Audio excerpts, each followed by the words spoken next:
Hey, it's Tucker Carlson.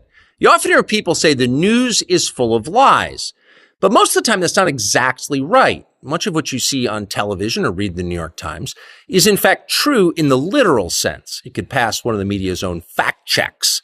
Lawyers would be willing to sign off on it. In fact, they may have. But that doesn't make it true. It's not true.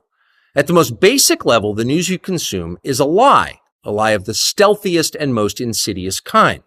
Facts have been withheld on purpose, along with proportion and perspective. You are being manipulated. How does that work? Let's see.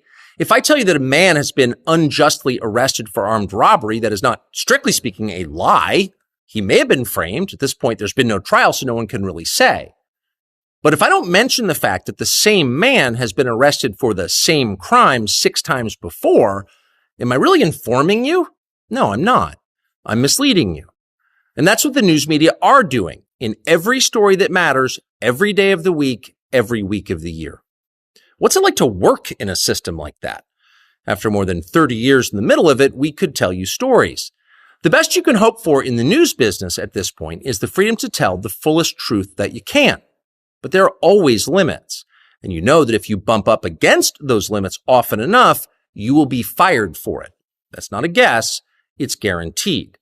Every person who works in English language media understands that.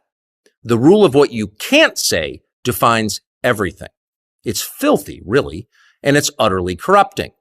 You can't have a free society if people aren't allowed to say what they think is true. Speech is the fundamental prerequisite for democracy. That's why it's enshrined in the first of our constitutional amendments. Amazingly, as of tonight, there aren't many platforms left that allow free speech. The last big one remaining in the world, the only one, is Twitter, where we are now. Twitter has long served as the place where our national conversation incubates and develops.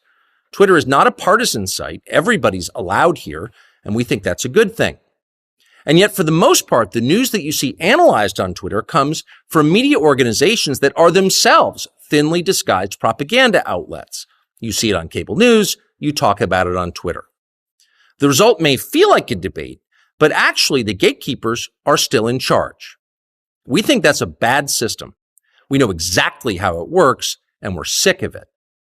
Starting soon, we'll be bringing a new version of the show we've been doing for the last 6.5 years to Twitter. We'll be bringing some other things too, which we'll tell you about. But for now, we're just grateful to be here. Free speech is the main right that you have. Without it, you have no others. See you soon.